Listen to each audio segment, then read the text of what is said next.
This week I want to really show you how turning your image and your drawing black and white can help with determining values in your human portraits.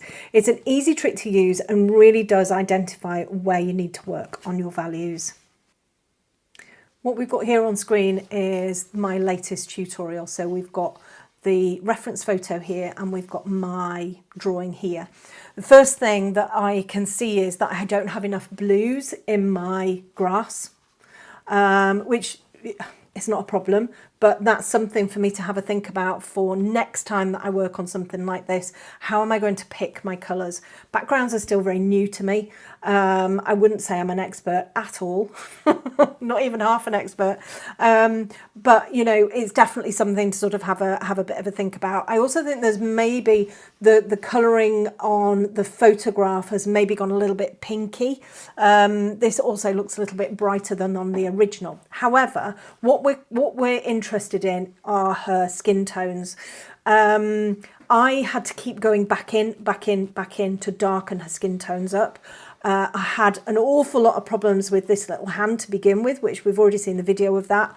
It looked far too dark when it was isolated on its own.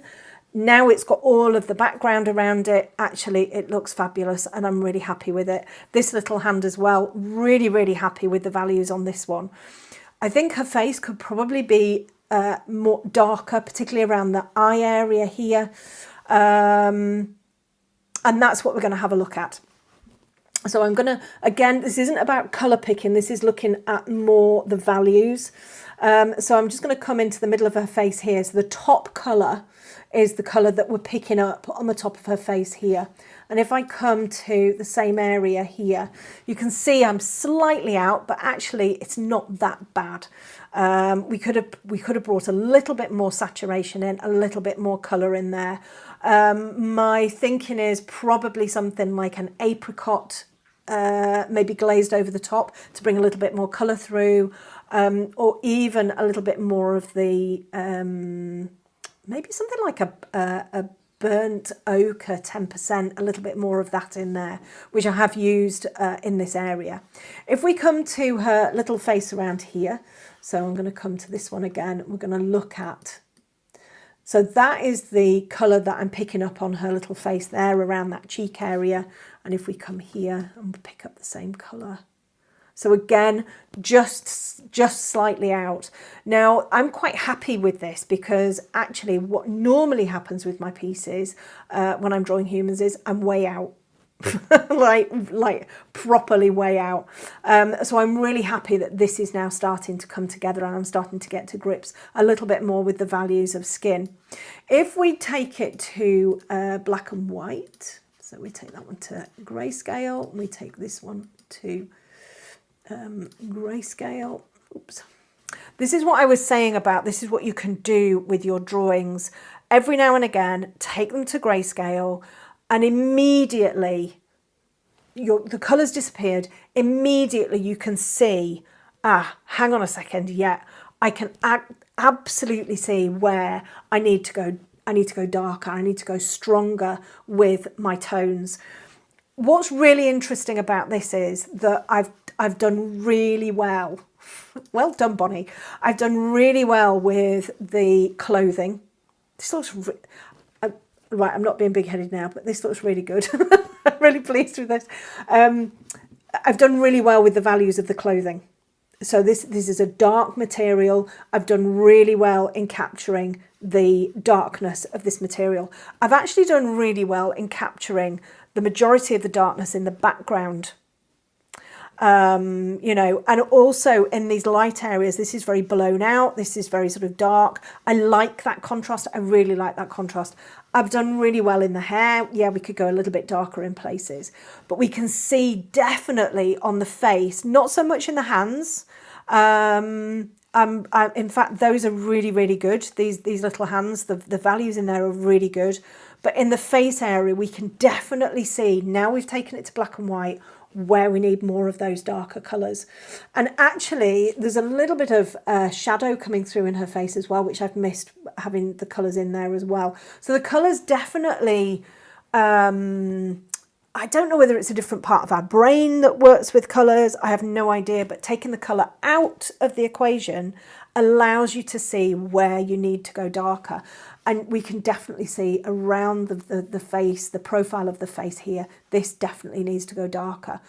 But the hands are great. This hand, I really love drawing this little hand. And actually, I think I've done a really nice job with this. So you can see there are little tricks that you can do. You do this with your animal portraits as well, but when you're drawing something that's fair-skinned, like this little girl that I've drawn here, it is all about getting those values in. And you know, I'll just revert that and just revert that. The colours are quite vibrant in this portrait, and that kind of, it doesn't confuse us, but it really, it kind of takes away the values for us, and we can't necessarily see the values as they are. So when we look at them now, you probably think, oh gosh, you know, this is okay actually, but definitely we need some more value in there. And that's the scary part of drawing fair skin. You know, when you've got to draw something, you're looking at a fair skinned child here, and you've got to put like burnt ochre, full strength burnt ochre into their skin. That is terrifying. You know, when I come to a little hand over here and we look at the strength of some of these colours in here, you know, would we really use those colours in a child's hand? Well, yeah. You know, here again in these fingers, they're very, very dark in the little fingers that are curling round there, and needed. You know, we really do need those colours to make it, or those values to make it look like that little hand is curved around. When I drew this thumb, I mean, it looked like a weird little toe to begin with, but then when I bring the context around it, it all came together.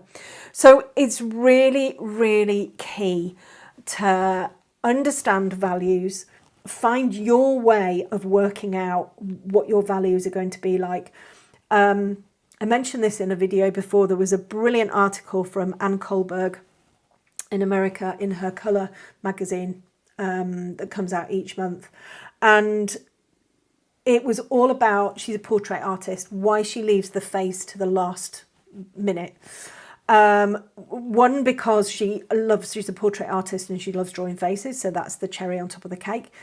But two, because you've got the context around it. Once you've got the context around it, and it's much easier to get darks in clothing, darks in background.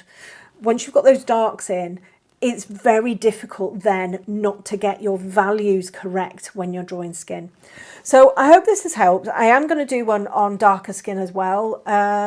Human portraits are something that I am very interested in, and I've got some more lined up. I'm not taking commissions of human portraits at the moment.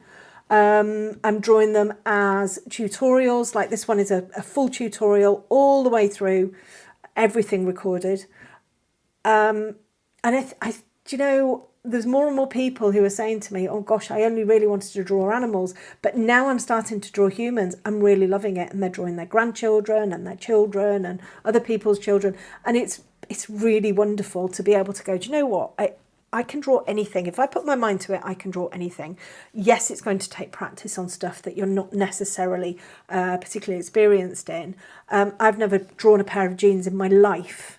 I had the most fun drawing this, the most fun. It's just about light and dark and texture, and finding a way to get the jeans to look like they're jeans. And I think I did a pretty good job. So hopefully that's been helpful around the skin tones. Them usually, I think if you have this mantra in your head, skin tones are darker than I think. And always contemplate and look at the surrounding areas and the lighting. That's going to give you a really, really good indication as to how dark your skin tones need to be.